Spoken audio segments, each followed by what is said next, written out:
Welcome back to Let's Get Haunted with your host, Nat Strawn and Allie. Hey guys, welcome back to episode 78. Can you believe it? No. We are on the video website called youtube.com /C/Let's Get Haunted. Yes. Yes. I can't hear myself in my headphones. Does that mean I don't exist in the podcast, or am I still here? That happened to me last time. I don't know if you guys picked up on that last time, but my audio dropped for the first 10 seconds of the podcast, so it's possible.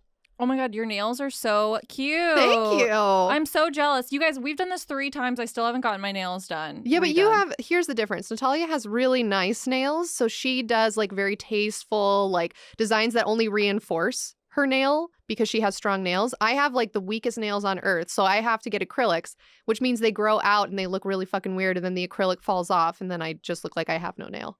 So I had to get them redone over the weekend. I don't know how you got to that place, nor do I care, but I love your nails the way that they are right now. Thank you very much. Wait, did people like the blurry nail cam last time? Yeah, they loved it. They live for it. What do you guys think? Wow. We're getting directions off stage of what to do. There we go. There we go. Look. Smiley face nail. That's my favorite one. That's actually exactly what I was going to do after this. Tons of little smiley faces all over it. That'd be really cute, especially because our friend Audrey, shout out Audrey, is having a 60s themed birthday coming up. Right, 60s, Some psychedelic 70s. smileys and swirls. If you guys follow Alyssa and I on Instagram, which you should. You should. There are some photos from my birthday where we dressed up as cowgirls and did cowgirl karaoke. That was very fun. It was very fun. Audrey was there. Audrey was the whole party. Audrey was wearing her assless chaps. Whoa. Yeah, her ass was out. It was fire. It was amazing. She was bringing heat. She was wearing assless chaps and like a child's vest, a Western vest. So Audrey is very short, so she had actually ordered these chaps off of Amazon, and it literally says 10-year-old boy chaps. Right. But she's a woman, so she has curves. She's just short. So she had to like cut them up and like put studs and like lace things through, but it turned out beautiful. They looked amazing. And for the next birthday, it's going to be Audrey's. We're going to dress up 60s and 70s. And then Alyssa's is coming up, and you're going to tell them about the theme you're doing. I'm doing a color wheel theme. So basically everybody has to dress up in almost entirely in a different color is what my vision is. So I want to be like all lime green. Natalia is going to be wearing all black. Yeah. People are just picking different colors. Pastels. Yeah, it's going to be great. Lavender and wigs and sparkles are encouraged, which is my favorite part. I'm very excited. I love wigs. Any excuse to wear a wig, I will take it. I chose black because I wanted to do that like cyber goth thing. Yeah, you know that'd that be like super meme cool. where all those people are under that highway with like those neon things. Like why not? Yeah. Yeah, with the techno music playing in the background. Yeah, love it. Slay. Well, how's your day going today, Natalia? It's fucked up. Like I was saying before this, you might have to drive me home. That's fine. I don't know if people can see this. My baby threw up. He threw up all over my Chanel bag. I don't know if you can see this, but I tried to wipe it off. Maybe you can't see it, but it's like ruined. Ah, that baby. No respect. No respect for it's designer. Ruined. I know. And this bag made me feel really important walking around, and now I just feel like not important. Well, at least it was a baby that threw up in your bag, because as we may recall, oh my God, you guys, have we told the story of when you threw up in our friend Amy's Coach bag and then you were like, it's just Coach when you were drunk? This is also, just for the record, I don't even own anything Coach because I can't afford it. So it's not like I'm above Coach. I was just very, very drunk, threw up inconsiderately in someone's purse. If you have a life and you're like, who is Coach? What are they talking about? Because you're not like from this vapid society we called LA where we know about these things. Coach is a designer. They make some bags. Their bags are expensive. It's probably like a few $100s or something like that. Yeah. Anyways, Alyssa was very, very drunk and sad. Nice combo. Many moons ago in the early 20s birthdays where when you get too drunk, you just get sad because you just cry and you're just like, why am I getting a year older? What is the point of anything? I was having an existential crisis. Early 20s are just not a good time for anyone. If you're in your early 20s right now, I'm sorry for you. Yeah. It gets better, I promise. It does get better. I don't cry on my birthday anymore. It only gets better. But I don't know how this happened, but I think we were driving back from the bar. Yes. And was Amy driving? It was a dark time. She was doing something very nice. nice for me. She was sober, driving us all home. But okay. Let me make myself sound a little bit better. I knew I had to throw up, and I knew there was no way that she could stop. I think we were on like a busy road or a freeway or something. So I was like, here are my two choices. I can throw up all over her car, or I can try to find a receptacle to throw up in. Right. And I was blacked out. So give me a little credit because I made these ideas happen in my head. The synapses connected just enough to know you should probably find something to throw up in. Where they failed, where the synapses failed to connect is I reached for a Coach purse and I threw up in it. But I got it dry cleaned. She still has that purse. The funniest part, though, is when Alyssa was like blackout drunk. No, do not tell this part of the story. No, the part where you just said it was Coach? Oh, yeah. Okay, that's fine. Whoa. That night was like very, very, very dark time. The funniest part of that story, other than the part you guys will never get to know, and you can only speculate in the comments what it was. It was not good. Is that after Alyssa threw up in Amy's bag, Amy was like, "What the fuck? Like you threw up in my bag," but in like really nice way, like Amy's way of being like, sweet. "Oh, Amy like, is one of my best friends. She's amazing. Did you go in my bag?" And Alyssa was just like, "It's just Coach." Which again, I can't even afford Coach. So I don't know why the synapses in my brain were like, say this, it'll make it better. It doesn't make it better. I think it was that thing where like you're being defensive because you know you fucked up, I'm but trying you're to drunk. downplay it. Yeah, so you're just trying to downplay it. Like it's fine. Like you're overreacting. I'm so glad I'm not in my early 20s anymore. I look back at photos of like me and you in college or me and you at raves or at concerts, and I'm just like, why? Who is this girl? In a negative way. Like, why did... I know. You know, like Jumanji, like when you get close to the board, it's like, like making the drums and stuff. And it's like this ominous feeling. I feel like memorabilia from college and my 20s have that same effect. Like, I just have a box in my garage that I never open. That's so true. And it just has like random photos and like concert tickets and stuff. But like every time I get near it, I'm like... Yeah. And very ominous. I feel like I should burn the thing, but it can't. Like if I tried to, it would come back and find you. It's like when you try to get rid of a haunted doll that you find like buried in your basement. You throw it out, it comes back. Point of the story, that was a tangent, is that I drove here and as soon as I got in the car, so first of all, I was going to be 30 minutes late, but luckily Alyssa was already 30 minutes late because I told her to be 30 minutes late because I didn't have the story done.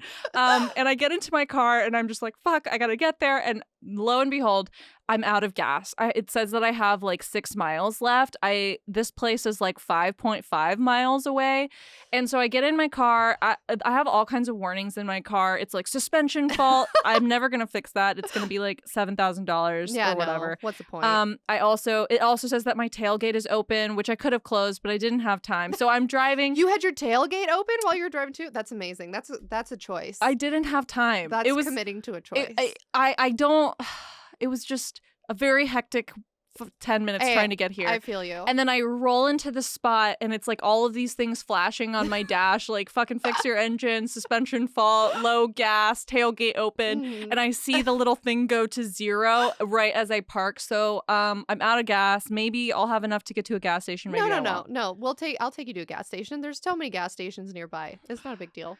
Well, look, the important thing is we made it, you guys. We really did. Are you impressed that we consistently make this podcast every week? Because we're not very organized, as you have gleaned from your almost 3 years with us now, 2.5 years. I think we're doing a great job. We're doing it big. We're doing our best. Yeah. If you guys could just like see into what our lives are like, the fact that we get here together and meet with our shitty podcast is like a miracle. It is. And... Natalia has on the screen, I'm not sure if it's on the screen for you guys or not yet, but it says an award-winning podcast, which is true. Yes, it is We won Shorty Award Audience Honor for Best Podcast this year.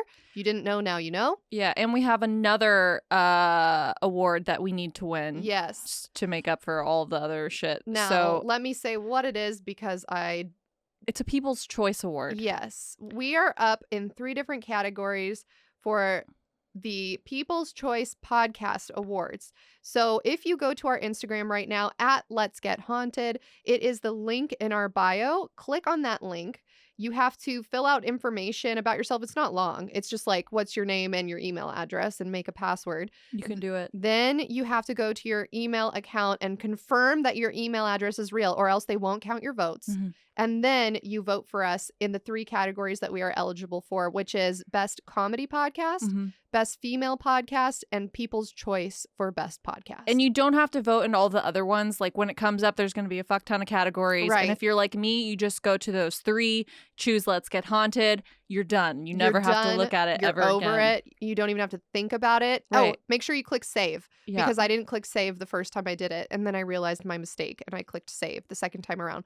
Also, if you recognize any other podcasts in the other categories, definitely give them a vote. I think. But vote for us first before your Yes. energy runs out. Yes. If you only have 3 categories worth of energy to vote for, choose Let's Get Haunted in those 3 and then be done. Make sure your 3 brain cells that you waste on this endeavor go towards voting for Let's Get Haunted. Yes. And speaking of our Instagram, please go follow us if you're not already following us. We're almost to 10,000 followers. Kind of, not really. We're almost to 9,000. And once we get 10,000, we can do the swipe up, so we can like do a story and be like, hey, buy our fucking merch. And then we're like, fucking swipe up. And it's just convenient for everyone involved. Yeah. And we get analytics. Yes. Instagram will take us more seriously. We'll get like in the algorithm. And then before you know it, people will be like, whoa, this is Miley Cyrus is on our podcast. Yes. Miley Cyrus, Taylor Swift, who else? Selena Gomez, Kesha is apparently into the paranormal now.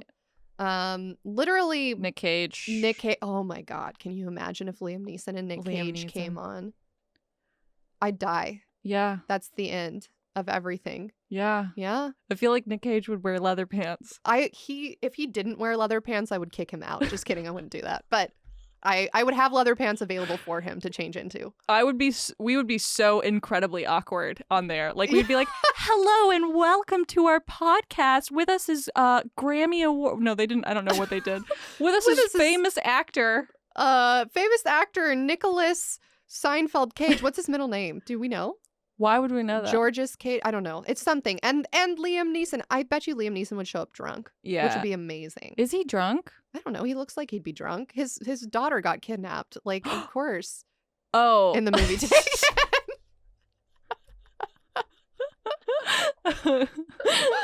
Okay, I got so stressed for us because I thought we got canceled just now. I was like, why are we making fun of someone whose daughter got kidnapped? And then I realized he was in a very famous movie called Taken. Yeah.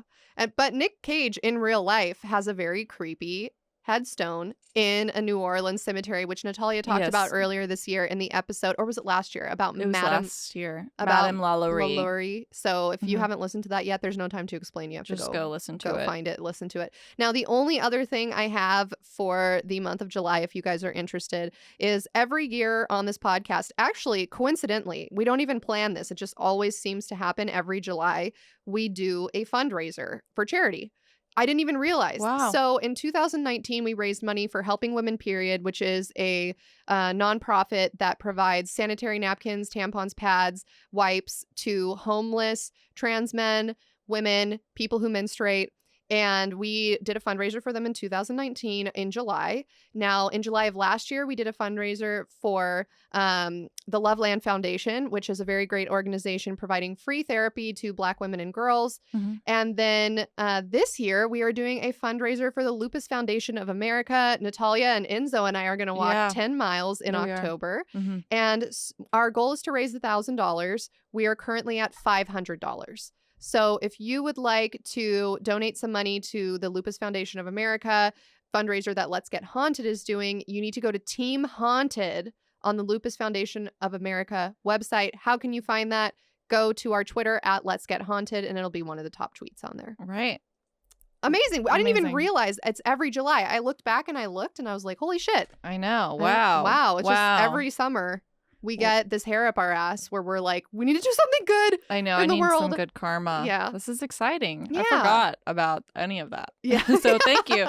Now I feel really good. Yeah. You guys, thank you. And it's really all because of you guys. We also donate our own money every year to these charitable organizations, but it's way better when a bunch of people come together and can raise money together. It makes you feel like you're really part of a community that's making a difference and not just being silly on the internet. Right. which is what we generally do Right. year round. Yeah, I feel like we get a free pass to be silly on the internet after we paid our dues. Yeah, we do one charitable thing every year and it makes us feel good. Hopefully it makes you guys feel good. And then we can just be silly together the rest of the year. Yeah. Yeah. Nice Love it. work. Nice work. Nice collective work, everyone. Nice work, everyone. Nice work, comrades. Let's continue raising money, aunties. Are you ready to get into this episode? Born ready. I'm Since so we only have an excited. hour, if you guys are wondering why we're talking so fast, it's not because we're on drugs. It's because we only have an hour left to do this. So let's get into it. All right. I'm ready. I did take a Sudafed, full disclosure, but yes, I'm ready. That works. Yeah. All right. Gets you going. He's known by many names across all cultures. Ooh. The Boogeyman. El Coco. The devil himself. It's many entities, or perhaps it's just one. The scariest part about it is that it can't be identified. It's impossible to catch and impossible to find. He is undetectable, but if he wants you to know he is there, you will. He makes his presence known as a dark figure standing in the corner of your room, or a sickness in the pit of your stomach. It's that feeling like someone is watching you undress. A whisper coming from nowhere in particular. A creak in the floorboards. A scratch on the window. A brush on the back of your neck. He scares you or hurts someone you love, then feeds on the heaviness of fear and sadness. He can possess you or impersonate someone else to commit his crimes. The more afraid you are, the more powerful he becomes. What? Okay. All right. Old-timey boogeyman. Children, have you ever met the Boogeyman before? No, of course you haven't, for you're much too good, I'm sure. Don't you be afraid of him if he should visit you. He's a great big coward, so I'll tell you what to do. Hush, hush, hush, here comes the Boogeyman. I'm surprised someone hasn't sampled this. Yeah, this is dope, actually. Isn't it? Yeah. Just pretend It's a that banger. you're a crocodile. If you heard this in the middle of the night while you were home alone. This is in Insidious, one of the Insidious Oh, it is? movies. It's really creepy, yeah. didn't know Sticking that. with a pin, Boogeyman will very nearly jump out That's of his good. skin. Say buzz. That's very, So very scary. that song goes on a long while. If you want to be thoroughly creeped out and also be a creep, you can go listen to it by yourself. It is called Hush, Hush, Hush, or the Boogeyman song, and it's on YouTube.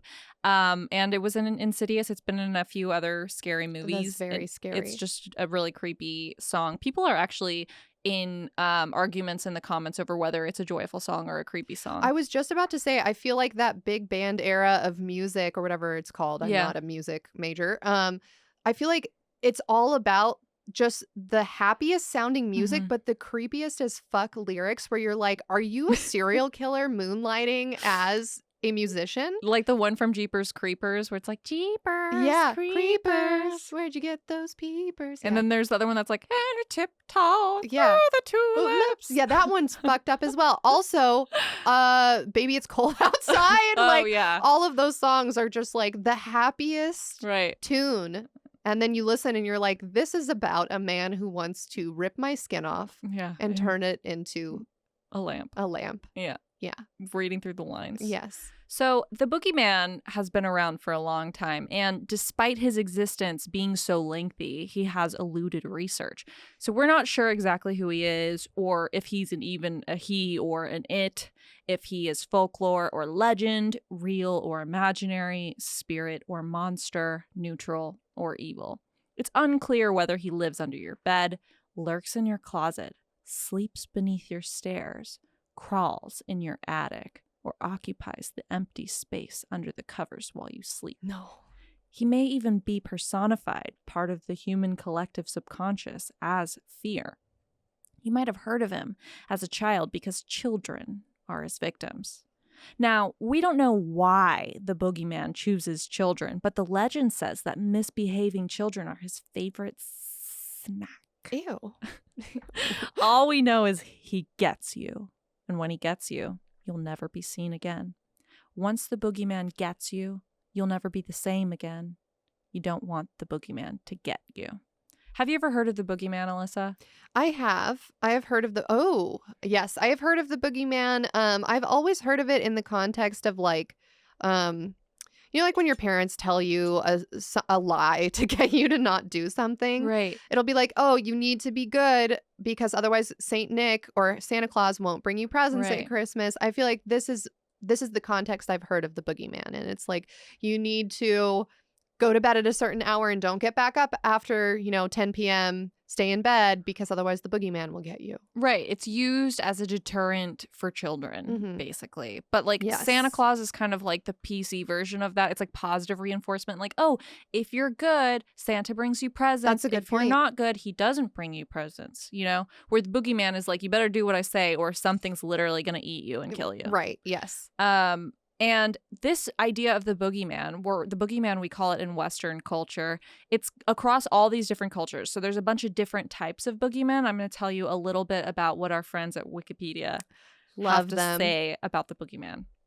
So the Wikipedia description of a boogeyman is, while the description of the boogeyman differs on a cultural level, there are often some shared similarities to the creatures.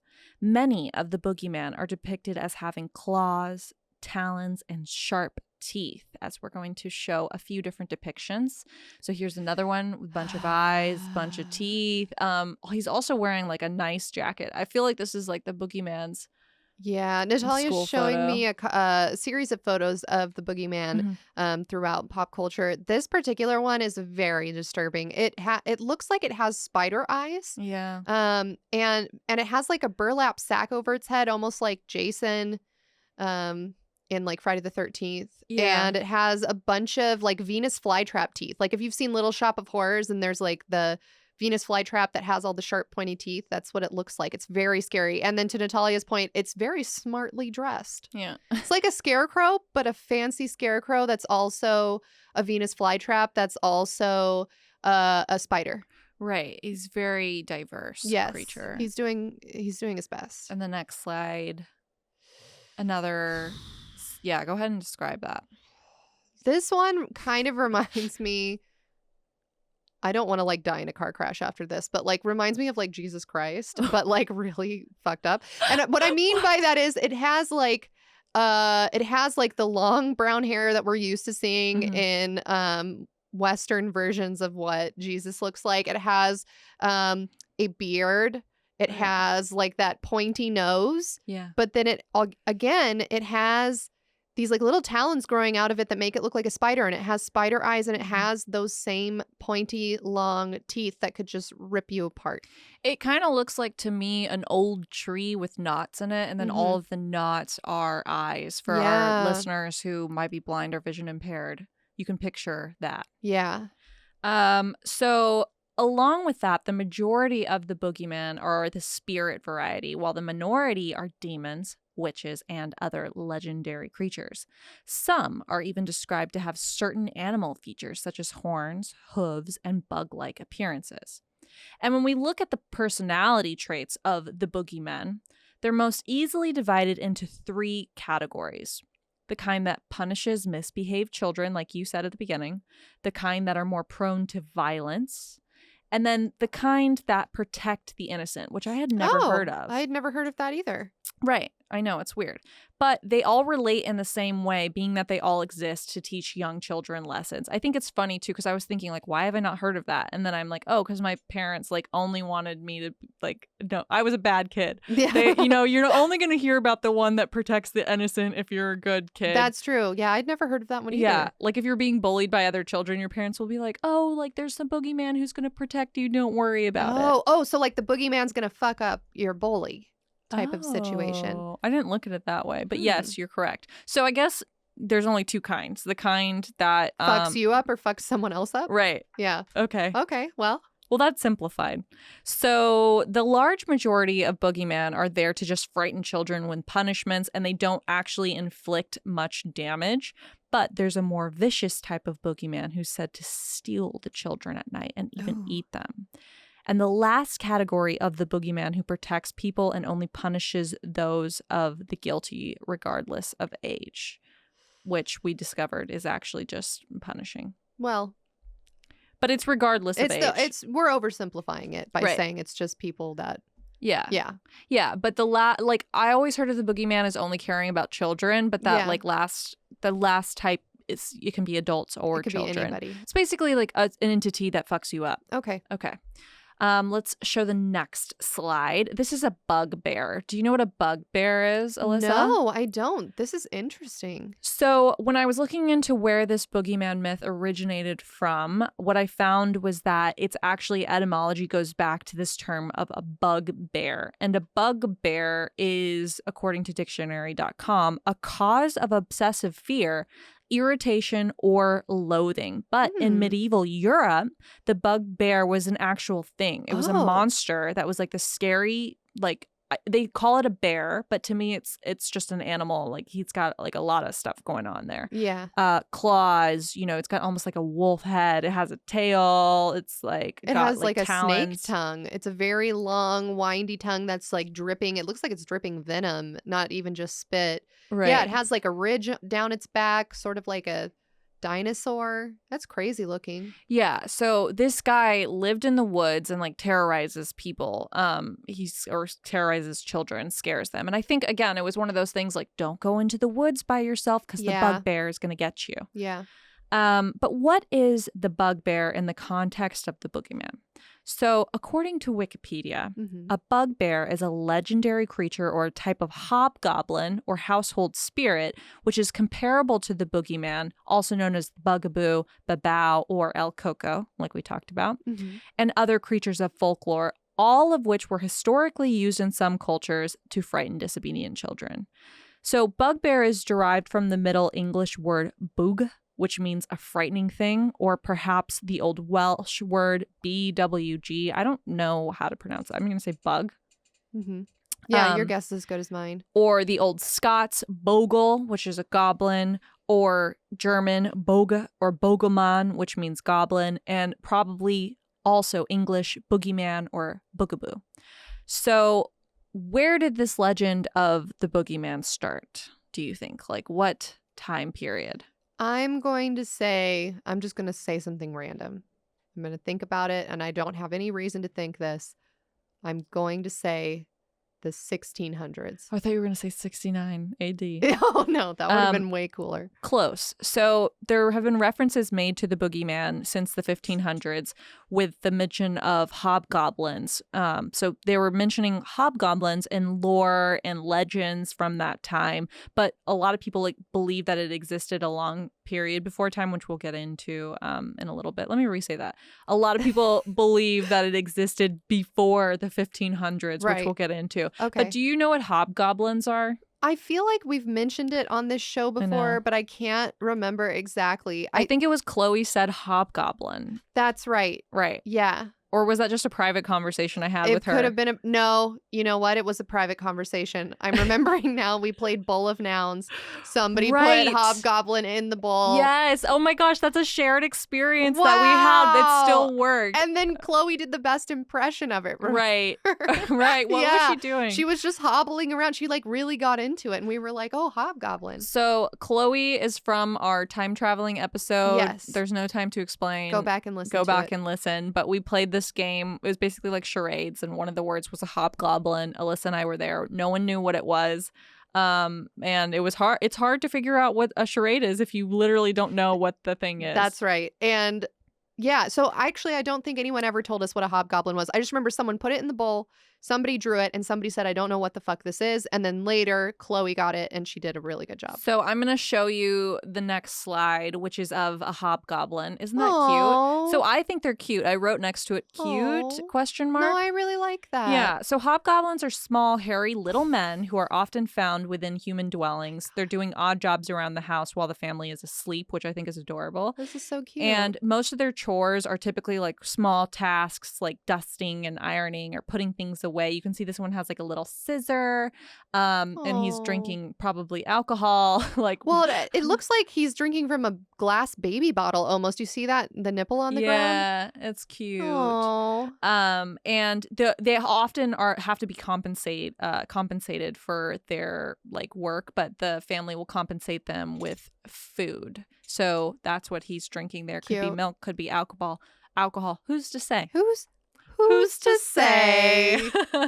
Yeah, and we're going to show another slide, different rendition. So love it. There's another type of hobgoblin. They can also be called elves. This hobgoblin is like an umbrella term for all of these like little gnome like type creatures, house things. Also Dobby the house elf from Harry Potter. I'll show another slide. That's a very cute little thing. He's got it's like crayons. A little bat. Oh, he does have little crayons. Oh my god, a bat. I have to tell this story another time. A bat flew into our house this weekend, and it was actually very exciting, but also very terrifying. Yeah, definitely need to hear about that. And then we have Dobby the House Elf from I saw a meme that I almost put in there where Dobby was holding a gun, pointing it at someone. Like someone had edited him like doing magic for him, just pointing a gun at someone, and for some reason it like had me in stitches. Okay, so throughout much of Europe, hobgoblins are actually like really friendly. Like I said, they help you around the house, and they're doing like lighthearted pranks. They're kind of like Dobby. But there are tales of hobgoblins who were much more terrifying, and they were violent. And then those creatures were said to torment humans, sometimes to the point of frightening a person to death, where they literally died from how scary these hobgoblins like had were a heart attack. They were so startled and scared. Yeah. That's scary. Scary. So now we're going to talk more about the Hispanic version of this entity, the boogeyman, which is El Coco or Cocoy.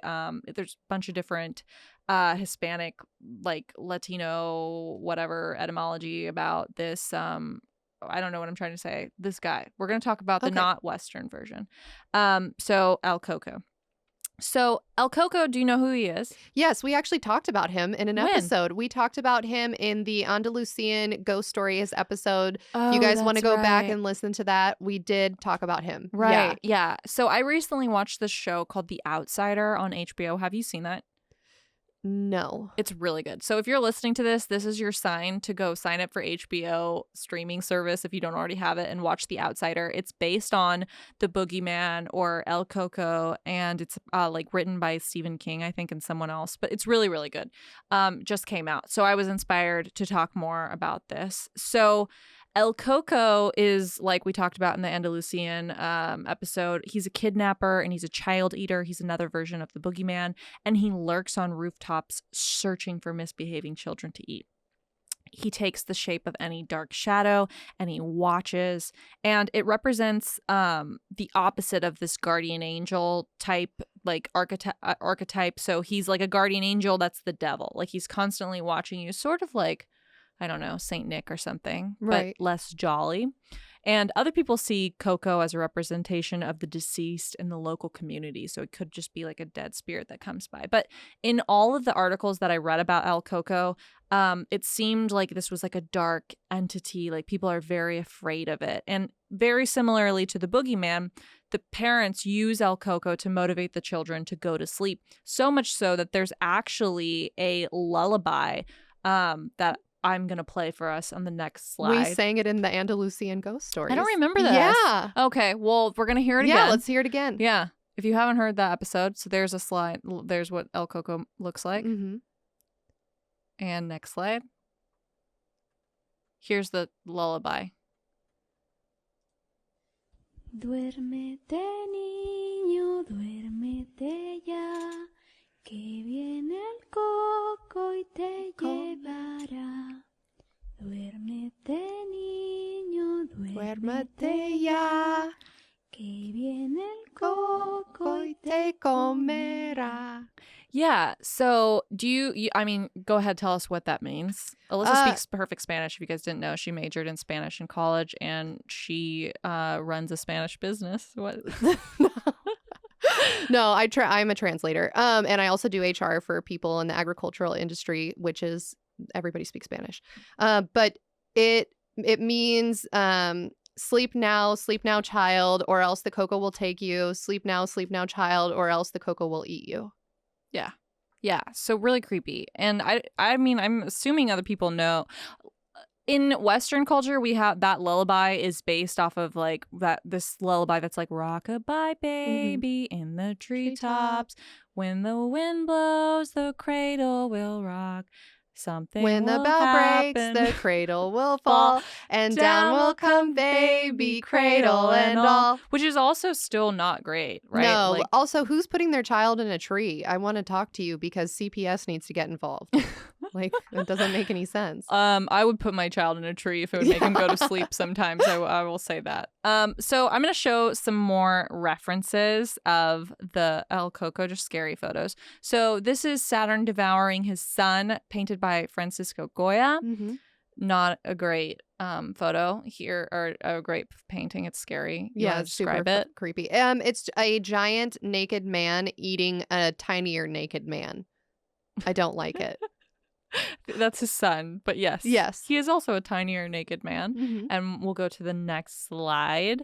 This is Goya's Que Viene El Coco, which means here comes the boogeyman, and you can describe that. It's another. This is also from the Andalusian Ghost Stories. I don't photo remember dump. these. Yeah, but Oh. it's okay. It's like a person who's covered in a shroud coming towards a mother with her 2 children that are like screaming in terror and look like they're trying to get away from the Coco. Okay.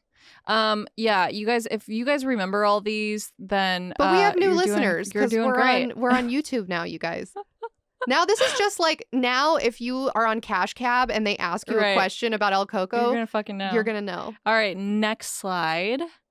This is Saturn Devouring His Son by Peter Paul Rubens. Was this also in that episode? No, this was not. Okay, great. You want to describe that? Yes. So this is another rendition of a giant man eating a little boy. This time it's like very obvious that this is a small child being eaten by this god-like creature. Okay.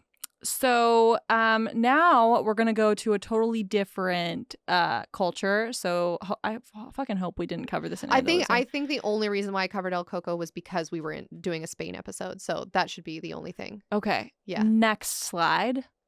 Do you know what this is? Ooh, no, but I love this. Yeah, go ahead and describe what you're looking at right now. This is freaky. Okay, so imagine a ripped dude, but no head. Like, head's been chopped off. And in fact, where the shoulders are and the neck hole is, it's just a giant mouth with fangs, and it's dripping blood.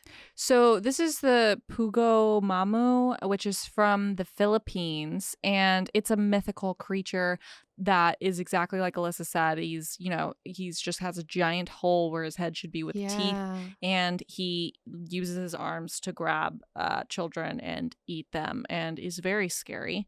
There's also another photo, I believe, coming up after this. Oh yeah, so here is actually a slide about the Pugo Mamu, which is from the Aswang Project. Do you want to go ahead and read that? Yeah. So this is published by the University of Santo Tomas Central Student Council academic year 2017 to 2018. It says the Pugo Mamu is known as the Headless Boogeyman from the Pampanga region of the Philippines. It has similarities with the Pugo or Pugot. They are both headless, but Pugo is a headless priest that only scares people, but Pugo Mamu only composed of flesh and bone and has an insatiable appetite for children by swallowing them whole through the hole in his neck, which serves as his mouth. Yeah, so that's translated. So it's a little, it's not perfect English, but we all get the gist of it. Yeah, definitely. Right? Yeah. So it's a boogeyman from the Philippines, basically. And my point of showing you this is to say that, like, this entity, this idea of the boogeyman is something that comes across all cultures. It's part of the collective consciousness of humanity. There's also one in Sicily called the Mano Pelosa, which basically translates to like hairy hands. And in Portuguese, the word coco means coconut, which also means head or skull in conversational Spanish, because the coco's head is like this hairy beast like we showed before, with razor sharp teeth and claws, and the coco, like the boogeyman, hides under beds, on roofs and fireplaces, and he changes shapes. He's like a shape shifter. He can also be described as a ghost with an empty pumpkin for a head. Ooh. Yeah. but it's also depicted as a vicious fanged creature. So from the sound of it, when I'm researching this, it sounds like a shapeshifter because it just takes all these different forms and it feeds on fear. So it kind of seems like whatever the person's most afraid of is the form that it takes on. The boogeyman is going to take. Now, this is kind of fun. So there's a thing called the Festa de Coca. Have you heard of it? No. So it's well, let me show you what it is. Okay. Let's go to the next slide. So this is a video of very short video. Do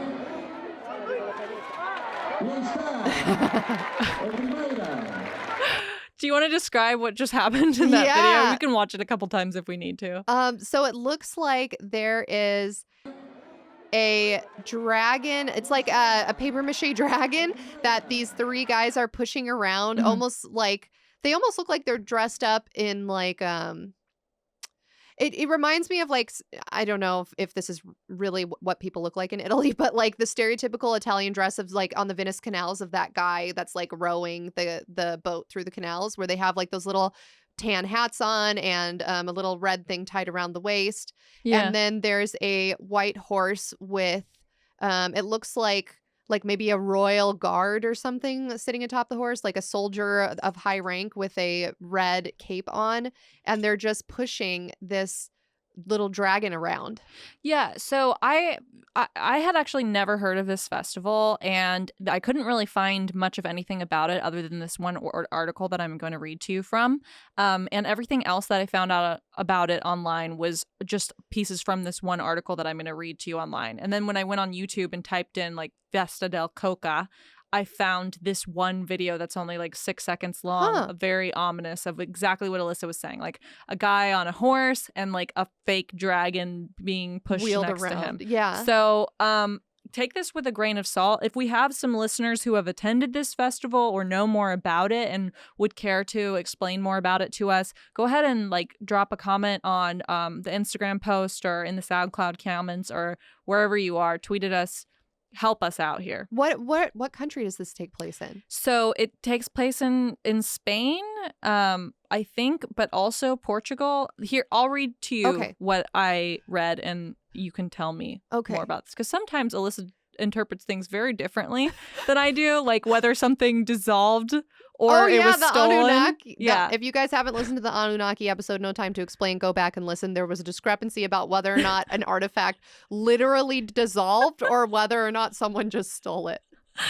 So, according to an article entitled Shape Changes, Fear Does Not, the Mythical Coco Monster, on a website called Ancient Origins, there was an article about the fight of St. George and Santa Coca.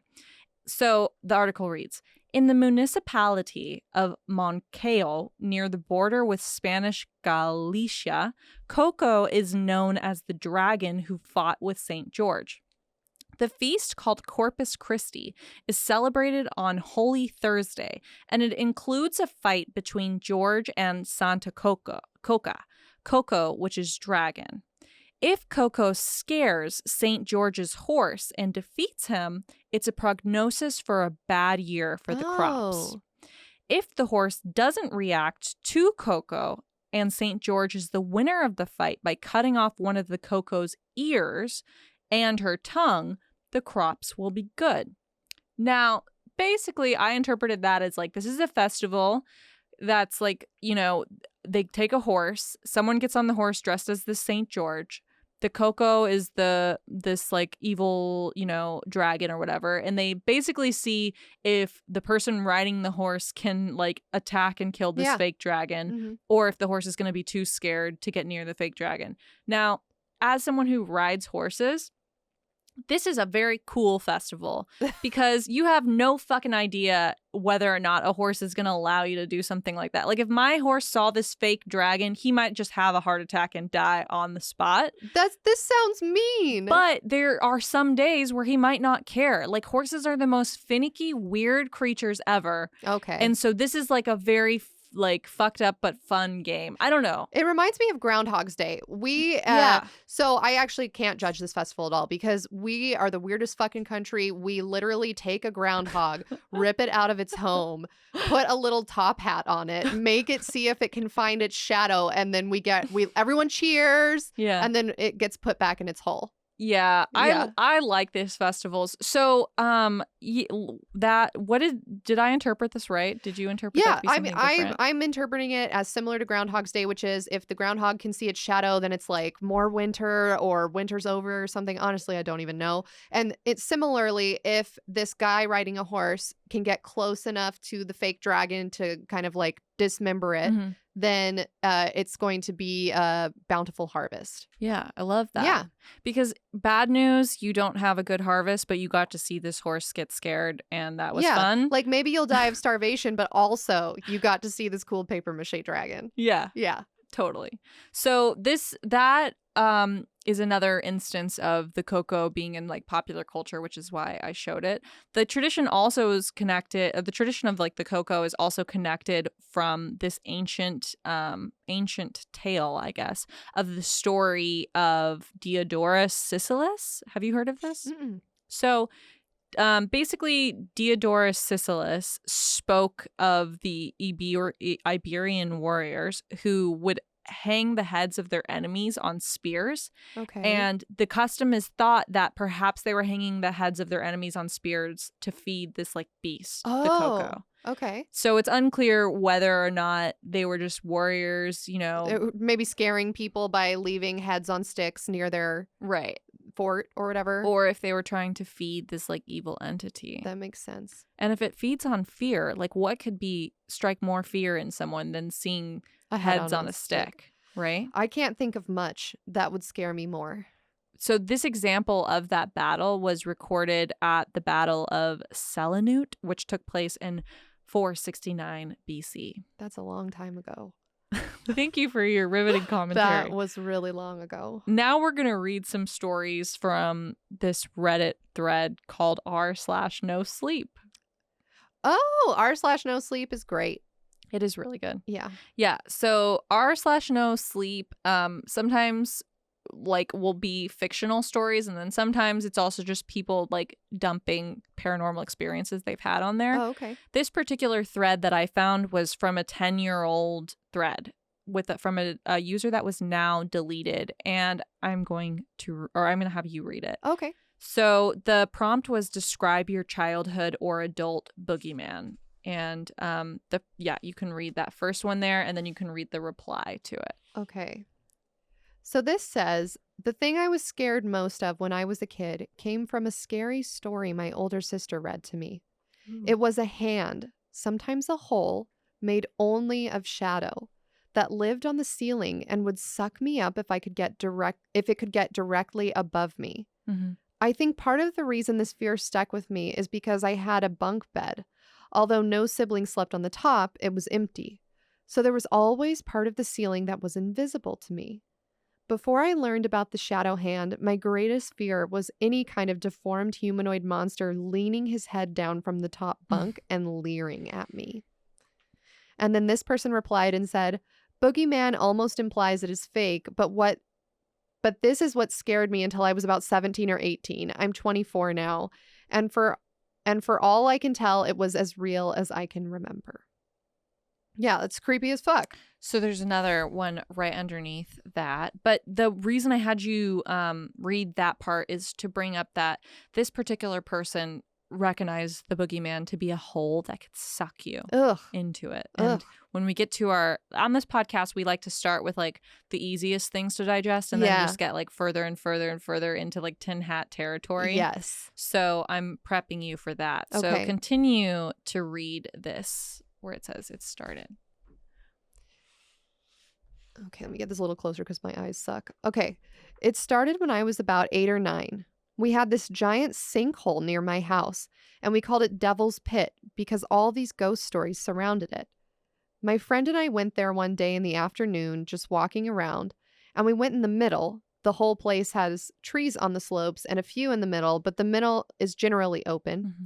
And we both stopped dead in our tracks as we saw this creature that was just fucked up beyond recognition. If I think about it now, it looked like a cross between a giant raccoon and a bobcat with a short, stubby tail. And it howled or hissed at us. We looked at each other frozen, and when we turned back to where the creature stood and it disappeared, we noticed its tracks led up one of the slopes, and instead of checking it out, we bolted scared shitless. I thought that this would be the last time I would see that thing, but I was wrong. Ever since that night, I would hear scratching and howling noises outside my windows. My bedroom was located near our in-screen porch, and it's not like the howling was loud to wake my parents or sister, just loud enough for me to hear. My friends who slept over wondered what the fuck it was, and telling my mom would just say, and if I told my mom, she would just say, don't worry. It wouldn't happen every night. It would only happen like every few months or something. The next physical encounter I can recall with this creature was years later, when I was about 15 or 16. The original friend who saw it with me, we lost touch as he moved away. So my other friend and I went out trapezing in the night, okay, casual trapeze night, and went to this building house lot just to mess around. The house next, sorry, that was my commentary, like casual trapezing. This man or woman. I thought trap. I know which word you're referring to. I just use context clues. I always thought that just meant like when you're like leisurely walking. Hey, maybe it does. I was imagining a man doing trapeze tricks in an abandoned house. Okay. The house next to the lot had a dog and we heard it growling. There was a fence. So we decided to leave because we didn't want it to bark at us and wake up the neighborhood. We were a block away from that house when we heard that dog barking, and we didn't think much of it. Now we are about 2 or 3 blocks away from that dog when he and I both look back, and maybe 10 to 20 feet away from us, we see that creature again. It looked completely the same from what I remember. It was under a street lamp, and my friend was all, what the fuck is that? And I quickly told him, I've seen it before. No. It just stared at us, and we ran for it and looked back every few seconds. And when we got far enough away, it was gone. We got back to my house still pretty scared and calmed down. We got some food to eat. An hour goes by. We're just in my room, and I hear that familiar scratching and a low howl. I'm not even sure if you can call it a howl, just a noise, but howl seems like the best fit. At this point, we are just pretty fucking scared, and my friend was confused because I told him briefly what happened to me. The scratching and howling went on for a little bit longer, and we eventually passed out. The next morning, we get up and look outside, and we notice these weird animal tracks. I can't tell the difference in animal tracks, but it is weird that they suddenly appeared on my front and back porch, and from what we could tell, they seemed to match each other. And that was my last physical encounter with this creature. And the last time I ever heard the scratching and howling was when I lived in my dad's house when I was 18. Was this creature real? I have no clue, but it did scare the shit out of me. I have never really thought about it the past few years with having a family of my own.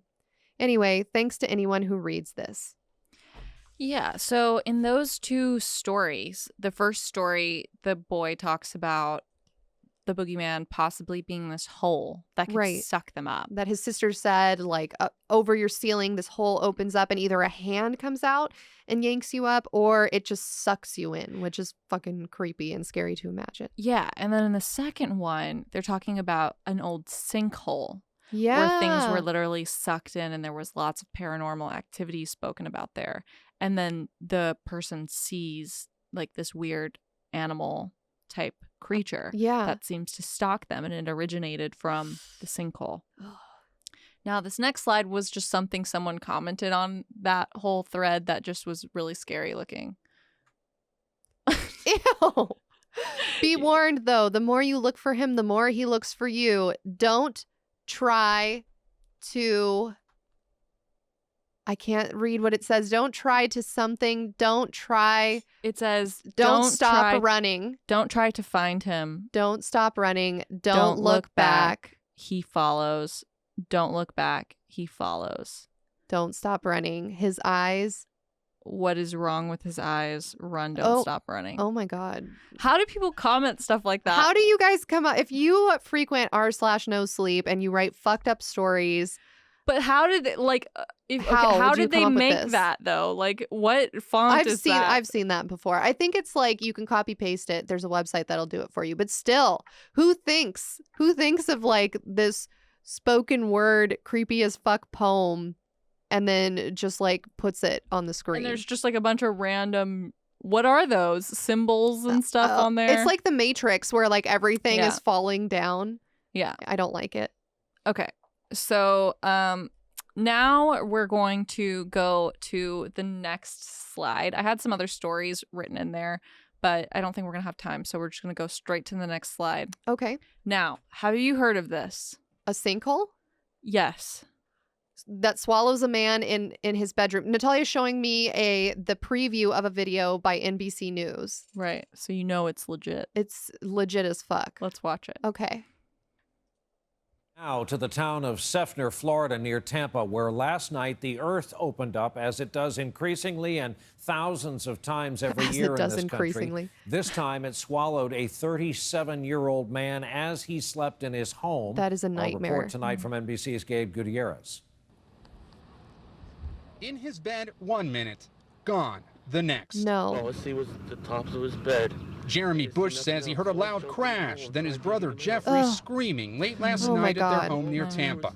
He jumped into the massive hole in a desperate attempt to rescue his brother. And I couldn't get him. All I could hear was, I thought I could hear him screaming for me and hollering for me to help him. I couldn't do nothing. Remarkably, outside, the house looks like nothing happened. But inside, did this man the die? Open hole Yeah. is about 30 feet in diameter, and it's about 20 feet deep. While sinkholes like these in Ohio, Minnesota, Utah, and this one in Guatemala often grab headlines, they are most often reported in these 7 states: Texas, Alabama, Missouri, Kentucky, Tennessee, Pennsylvania, and they're especially common in Florida. Of course they're common in Florida. More than 15,000 sinkholes have been recorded. Florida. Last May, this huge hole swallowed an entire backyard near Orlando. Last June, another destroyed an entire home. God. While experts say many things can cause them, in Florida, it's a domino effect. The state's sandy soil, on top of clay, supported on a deep layer of limestone, can suddenly collapse due to a dramatic shift in Florida's unique underground rivers. Florida essentially sits on a system of caverns that are filled with water to some degree, and as that water moves up and down, it erodes those caverns, and from time to time they collapse. This is sad. Back near Tampa, engineers are trying to explain what happened here, trapping a man in his own home without warning. Gabe Gutierrez, NBC News, Sefner, Florida. Basically, yeah, it was hard for me to watch that. Sad. I know, because the brother. Basically, what happened was Jeffrey Bush, he was 37. He was asleep in that home that we saw, and it was February 28th, 2013. 11 p.m. rolls around, and a giant sinkhole literally opens up underneath his bedroom and just swallows him whole down into there. That's horrifying. His brother, who's in the house, Jeremy, he hears the screaming. He jumps into the hole and he tries to rescue his brother, but he can't find him. And he even insisted in interviews that he could hear his brother screaming for him after falling in, but he couldn't find him. Then emergency responders show up, and they have to physically pull Jeremy out of the hole, like rescue him out of there. But they could never find his brother's body in the hole. Eventually, they, after a bunch of their listening devices even got swallowed up from the hole, they decided that it was just too dangerous to even be near the sinkhole. It's like they didn't know if it was going to keep expanding or what was going to happen. And they decided to demolish the house and put in gravel into the hole. And it's just really sad because his brother, you know, he says that he, right before they put the gravel into the hole, he like stood over the hole and told his brother that, like, quote, "I wanted to let him know that I loved him. I tried my hardest to get you out, bro. I tried my hardest to get you out, bro." That's so sad. So sad.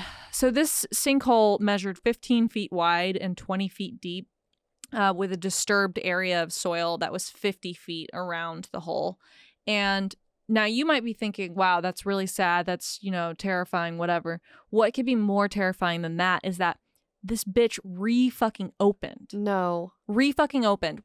Cue the next slide. Oh, that's the same one. Yeah.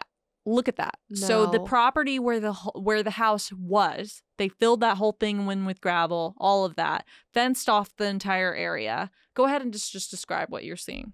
So I'm looking at a fenced off plot of land that now just has a giant fucking crater in it. It looks like a giant like wormhole just leading into hell. I know. Like it's crazy looking. And this is just so sad on so many levels. First of all, someone lost their life. Second of all, the family lost their home. Yeah. Like you can't resell the property when you have a giant sinkhole under it. So that's just like a wash. Yeah. Like I'm sure you get some money if you have homeowners insurance, but not enough to like do anything with. Yeah. So it reopened back up, and it's just, I mean, wow. It's 2 years after it went down under. That's crazy. Now, in the video before this, they people who were looking into this disaster hypothesized that, the sinkholes are happening all over these areas because you have these layers of sand and then like limestone, and then there's like caverns underneath with like water flowing through them. And when those things shift around, the sinkhole opens up and just draws everything down into a vacuum. Mm-hmm. Now, as we know in this podcast, we start with the basic. Right. Then we go down to tinfoil hat theory. So what do you have for me today? Caverns. Tell me what you know about caverns based on this podcast. They're creepy, they're scary, and demons live in them, and there's bats. Yeah. So as we talked about on another episode of this podcast, talking about the people who go missing in national parks. Yes. It is hypothesized by some very reputable people who are just ahead of the curve. Yes. They're really carving the way for this theory. Yes. Believe that in the caverns, there exists an energy vortex. And that is what is pulling into these sinkholes. And people also believe that there's like dark energy and demons that live in these caverns. And actually, I don't want to give away spoilers or whatever, but the boogeyman himself is thought to reside in these caverns. Oh, interesting. Now, we talked about in that person's firsthand account from that Reddit thread that they were sketched out by a sinkhole. Yes. That had a creepy ass cat thing, whatever that was. Yeah. A creepy humanoid. Humanoid, boogeyman, whatever. Yeah.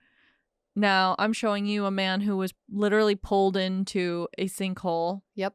And then also we've got caverns. I mean, can I spell it out anymore? It's the perfect storm of the boogeyman creates sinkholes. Now, I have a question for you, Natalia. What? According to this theory, does the boogeyman create wormholes in outer space? You know, I haven't. What about black holes? It could be because people think that the boogeyman just spirits you away. Like he can eat you whole, and like maybe people are going to find your body or whatever. But then you could also just be fucking sucked up into wherever you can't be found again. Yeah. So who's to say? Who's to say? Yeah. Now, the last part of this shape-shifting theory, or of the boogeyman theory, is the shapeshifter, and or that he like possesses someone else. It was really, this next piece of this story was really hard for me to get to because it's a true crime situation, and it's about someone known as the real life boogeyman, Albert Fish. Have you heard of this person? I think I have, but refresh my memory. They're also known as the Beast of Jersey, and their name is Edward Pasnell. So they're known as the Beast of Jersey, and he was given that name because he's just a really fucked up dude. Basically, he would wear this mask, which was made out of like paper mache and had fake hair on it. And then he would wear these weird ass bracelets with nails on them. And he would show up at children's house and scare the shit out of them, and then put ropes around their necks, drag them to like a field or deserted area, and like sodomize and sometimes kill them, sometimes cannibalize them. He was a really fucked up person. I didn't even want to put his picture in this slide because it's just, I'll just show you what this looks like. You can describe this. Maybe I'll put it in later. Oh, God, no. No. Okay, imagine handsome Squidward mixed with Medusa.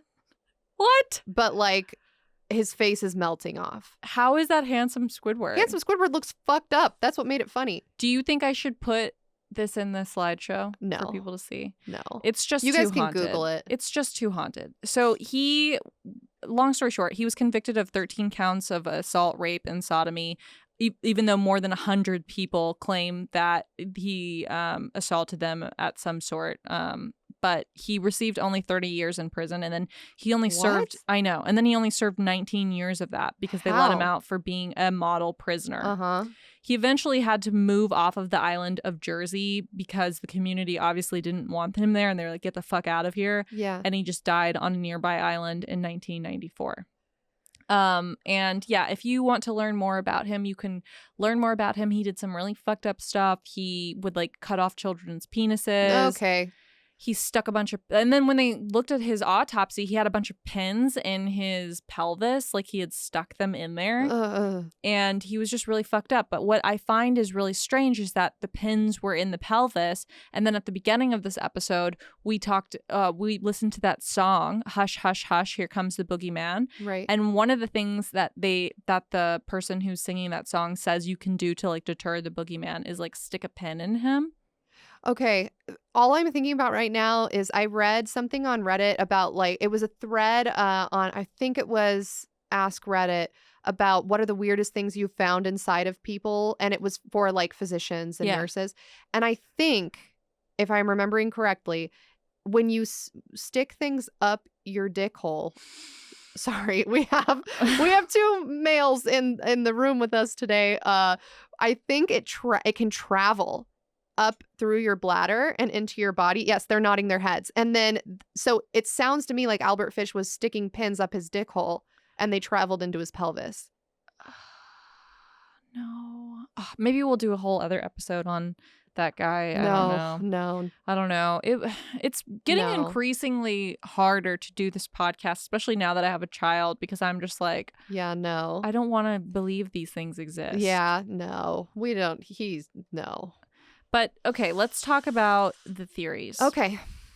All right. There's no more slides. I'm sorry. Okay, that's fine. Yeah. I don't need any more slides. Right. It's done. That's the slideshow for you guys. Slideshow's over. Comment below if you enjoyed the slideshow portion of this podcast. Of this episode. Comment below if you learned something new today about pins and dick holes or about sinkholes. Right. Lots of holes. Yeah. Wormholes, black holes. Post hole on Maine. What did you just say? What did you just say? I'm actually not sure what that means. I just heard Lil Nas say it. I think it's referring to like post your butthole on your main. Oh, post hole. The way you said it, I thought you said post holy main, and I was like, is that a rapper? You guys, does post hole on main Yeah. refer to someone taking a picture of their booty of hole? their anus Yeah. and posting it to their main yeah. social media account? Don't do it. Don't tag us in it. But if you feel like you want to do that, be empowered. But is that what it means? It sounds like it. Yeah. Yeah. I don't know. I just thought maybe that's what it meant. Yeah. Post All your right. booty hole. If you learned something new here Don't today, tag us. again, let us know in the comments. We don't want to see it, but more power to you. Yeah, I don't need to know about that No. at all. Okay, so here's the theories. Okay. Theory number 1 is that the boogeyman is this collective subconscious. Like humans were designed to survive. We have this innate sense of fear in us about, dark rooms and scary things and the unknown and woods, stuff like that. So parents are telling their children, like, don't do these things that could potentially get you hurt. Okay. In order to instill fear in them, they instill fear in the children so that they don't go do these things that get them hurt. So instead of just being like, hey, don't go in the woods because you might get lost and we'll never find you and starve to death, or you might get attacked by a wild animal, or you might get hurt, or a cannibal I can't might see eat you. Yeah. In a national forest. Right. We're going to tell you that there's like a bugbear that lives in there that's going to eat you. Okay. Or, maybe there's a boogeyman in the corner of your room and he's going to watch you sleep. And if you're not sleeping, then he's going to eat you so that the kids are just go to sleep. Yeah. Which I feel like would not make me go to sleep. Like that would make then me you're stay just up. Like, that's how you get generalized anxiety disorder as an adult. Don't do that to your kids. So that theory is just basically that, this is just a fake, basically. Okay. And that's like the least cool theory, in my opinion. Don't like it. Now, the second theory is that the boogeyman is an entity. And he's an entity, or it's an entity rather, that shows up like a demon, and he comes and feeds on fear. He's also known as the tear drinker. And when someone dies or there's lots of pain or sadness in a family, the boogeyman will show up and like drink their pain and their sadness. So he would hang out in places where people would be upset. And in order to feed himself, he terrorizes families, or he terrorizes children in order to get more fear. So some people actually think that he causes deaths and accidents. Like perhaps he forced a car to crash and killed a brother or a sister so that the rest of the family would be mourning that. And then he's going to feed on all of their sadness. Okay. Now, the third theory is that the boogeyman is a shapeshifter. Like we said, just takes all these different shapes, and that's why it's found all across these different cultures as different things, because depending on whatever the people from that particular culture find the most terrifying, that's what the boogeyman will take. So if you're in the Philippines, maybe it's more scary to you to have this pugo mamu, where he's like just a giant hole for a head and he eats you. But when you're in, the United States, it's like this creepy dude with a top hat on for some reason, or like a Slender Man type thing.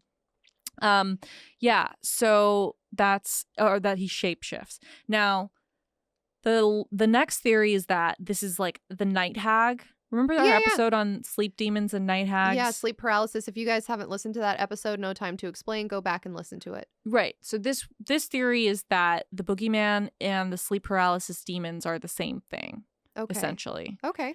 The next theory is that the boogeyman is an energy vortex that's created by just like swirling energy in an area. There's a bunch of these different vortexes all over the United States. I've been to one that's in Arizona. But the idea is that these energy vortexes create a bunch of like shifting energy in this one area. And then if you go to that area, that's like the boogeyman. Like perhaps you're going to see the boogeyman, or he feeds off of this energy. Or the ground opens up and swallows you whole. Yes. Or the vortex pulls the ground down. Okay. Now, the next theory is the theory of the caverns in the United States / all over the world. As we know, caves are big and scary. Fucked up stuff lives in caves. Who the fuck built the caves? No one knows. So, does the boogeyman live in caves and pull you down to your death into the caves? Or if you wander into caves, you die because the boogeyman got you? These are all valid questions. Who's to say? Who's to say?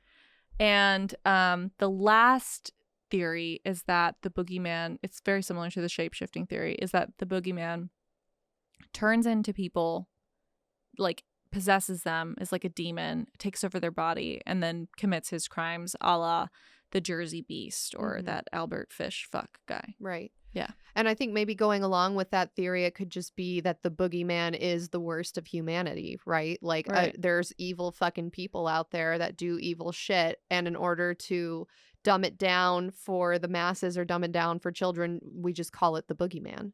We give it like one name rather than saying like Albert Fish and this person and this person and Jeffrey Dahmer. It's just like the boogeyman is this concept. Do not go home with strangers. Do not talk to strangers. Do not, whatever. Yeah. Yeah. Yeah. I just realized that Albert Fish and the Jersey Beast are two different people, but I researched both of them and then I was like, okay, I'm not going to they're both the same shit. Oh, they did the same thing. Yeah. Well, the Albert Fish is the guy that put the pins up his dick hole. And like molested and raped and fucked up children. And then the other guy wore that scary mask. Edward Paisnell wore the scary mask and also did all that other fucked up stuff to children. But when I was researching this episode, I was like, that's too sad. I'm not going to put that in there. But then when we were talking about it, I was like, I guess I need to tell her about they don't this. even need real names. We can just call them fucked up, terrible people. Hope they fucking died miserably and alone. Yeah. With pins up their dick hole that the doctors couldn't remove. That's my wish. So what do you think? What's your thought on the theories? What's your favorite? What's your thought? What do you think about all of these stories that we read? I think that again, it reminds me of your Grim Reaper episode, because I do think it's very interesting that across all cultures there is this concept of a boogeyman. It's not called the boogeyman in every culture, but it's the characteristics are the same, right? And similarly with the Grim Reaper, when we talked about that in an episode, or when we talked about sleep paralysis, the idea of this night hag is the same across all cultures. It's just called something else. So I think that it's very interesting that there's these common themes, regardless of what language you speak, regardless of what kind of life you live, regardless of what your culture is. And I think, if you're a skeptic, you might just say, well, that's because despite our differences, there's common threads to humanity. Like, we all want to keep our children safe. Yeah. We all there's something scary about the dark because you can't see. It goes back to when we were hunter-gatherers and trying to stay away from predators. Well, obviously it's hard to do that in the dark if you can't see. So I think that would be like the very basic skeptic way of looking at it. I think for the purposes of our podcast, which tries to not look at the skeptic side of things, I think that probably the boogeyman is some sort of demon or negative energy. But I do think that the idea of the boogeyman living in sinkholes or pulling people down through some type of vortex is very interesting, because I'd never heard that before. Really? Yeah, so I think that's really interesting. Like, breaking news. It's a very interesting way to look at the boogeyman. Yeah. What do you think?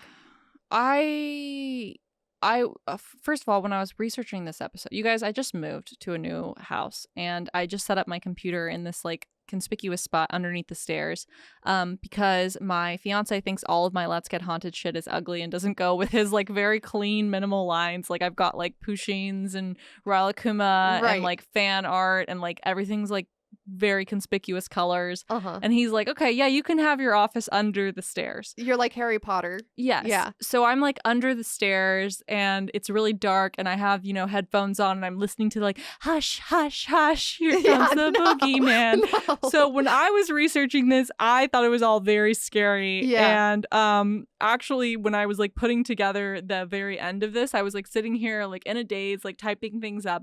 And then all of a sudden I feel a tap on my shoulder. I literally almost died. I felt a tap on my shoulder. It was fucking Cody. But I had my headphones on, so I didn't know. My fiance had like tapped me on the shoulder, and it was something stupid like, hey, do you want like a salad for dinner? I'm ordering something on Postmates or something. I mean, he was trying to be nice, but it was not the time, Cody. Yeah. He doesn't watch this, but Cody, it was not the time. Right. She was looking into some creepy shit. Yeah. This was scary to me. Researching these things is very scary because like, when we make the slideshow, when we present this to you guys in a somewhat academic manner, I consider myself a little less academically presented than Alyssa, but it kind of takes out some of the scariness of it. Creating like a PowerPoint. Yeah, like it puts you in a position where you are taking in information and Alyssa and I are like your friends and it's fun. You're talking with your friends. Now, when you're researching this shit, you're alone under the stairs. In the dark, with your headphones on, reading fucking weird ass comments by Redditors that's like, don't look, keep running. What are his eyes? This podcast really does put you in a weird headspace especially like, was this in the month of May? Yeah, in the month of May where we took the month off so that Natalia could have a little bit of a maternity leave. It wasn't very long. We like recorded stuff all in a row. Right. And so for that month that we were recording all in a row so that we could take a month off, I was just inundated with like crazy shit and weird concepts I'd never heard of before. Yeah. And then you're like, wow, the world is a very crazy place. Yeah. Yeah, it's scary. I think too from a because I have to collect my thoughts. Okay. I think too from the skeptic point of view, which would just be that parents are telling their children about this a scary force to coax them into doing things that are good for them because the world really does have bad people.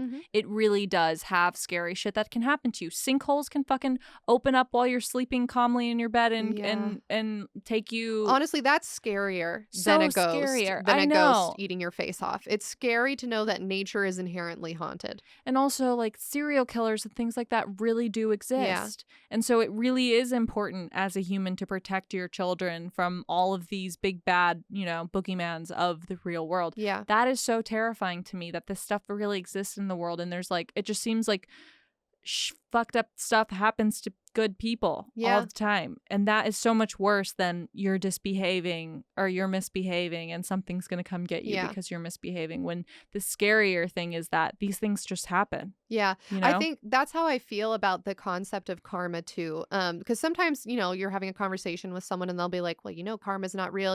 That like nothing, like the saying everything happens for a reason. There's some people who are like, no, that's not true. It's just chaos. It's just chaos. And for me, that is scarier. I would rather believe that doing something nice or being a nice person, not being a fucked up, crazy ass boogeyman person, like has some positive impact on the world, positive impact on my own life. Right. Telling me that it's a free for all and nothing matters is way too scary for me. And that's why I like this podcast, because I would rather be on board with the idea of the boogeyman being a tangible demon than I am with the world is just fucked up and sometimes sinkholes fucking kill your brother.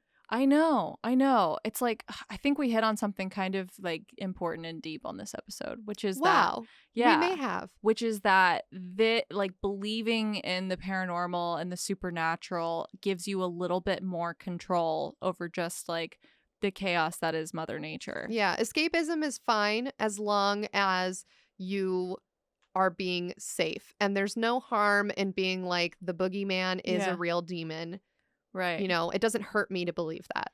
Yeah. To be able to separate things into good and evil is like, I just feel really makes me feel safe. Yeah. It's helpful. It's very helpful. Yeah. So I'm going to continue to believe that if I just do my best, if I'm a good person, if I get my steps, close all my rings, drink all my water, show up 30 minutes late, but text Alyssa and tell her that I'm going to be there. Yeah, you told me in advance that the boogeyman's not going to get me. Yeah, and everything's going to be fine. Yeah, I agree. I think that's a good note to end this podcast on. Is if you're listening to this and you're a skeptic and you're like, well, obviously the boogeyman is a made up story. I mean, fuck you. Why did you listen all the way to Here's what I don't understand about haters. Why are you listening to things that you don't like? Like, why do you feel the need to express your disdain with something when there's literally infinite other choices for you to just do things that you like? Good point. Good point. If you why made do it you this need far, to leave a shitty review on iTunes? Why? Why? Yeah, what does it bring you? But if you've made it this far into the podcast, it's probably because you were interested in this topic. So thank you very much. Actually, if you made it to this point, I'm curious. If you made it to this point in the episode, leave a comment saying, don't touch the bird's nest. I'm trying to think of something that nobody else would just randomly leave. I want to know how many of you made it to this point. Don't touch the bird's nest. Yeah, don't touch the bird's nest. Which is just good advice anyway, as we've learned from this podcast. Do not hunt for bird's nests. Do not go near the bird's nest. Don't touch the bird's nest. Yeah. So what do you think? What are your thoughts? Because we have 4 minutes left and we have to use every second of it. Yeah, we paid for it. I mean, my final thoughts are just that I think that just exactly what I said. I think that no, new thoughts. Well, that's it. We gotta entertain these people. You guys, that's what I think. I think it's interesting that this concept exists across many cultures. And I think that it's interesting to think that the boogeyman is kind of this entity that like sucks you in.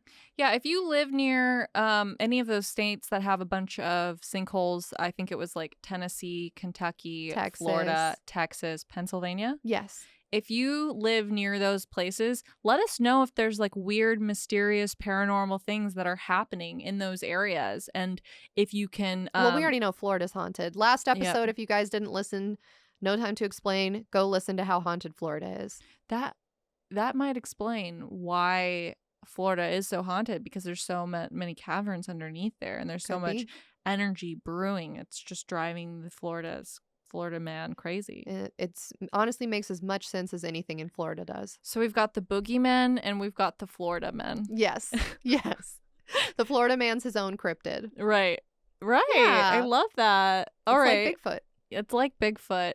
Last thing I want to say is buy some of our merch, you guys. Yeah. By the time this episode comes out, our merch will be available on LetsGetHaunted.com. Except for the shirts. Won't be there yet.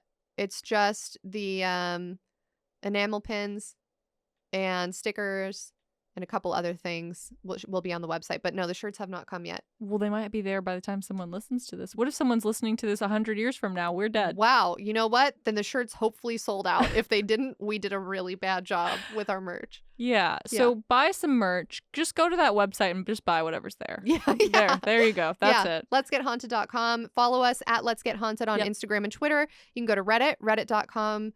Let's Get Haunted. Let's Get Haunted. Follow Natalia at CAminals on Instagram. Follow me at TheAlterry at the Alterry on Instagram. If you don't know those, you can just go to our Let's Get Haunted Instagram, and the Let's Get Haunted is following both of us. Yes. So you can just creep the Let's Get Haunted page, figure out everything you need to know.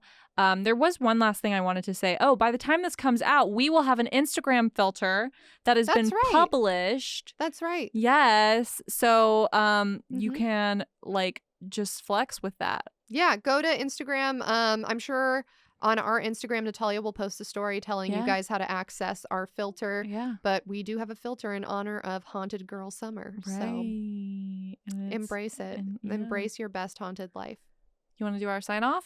Oh, sure. I wasn't even thinking about what it would be. Shit. I mean, BRB got to go travel down a sinkhole and figure out who the king of the Florida men is and why he is kidnapping people. I also think your sign off could have been BRB got to go throw up in someone's Coach bag. Oh my God. I already forgot about that. We told that story in the intro. Yeah. All right, guys. Bye.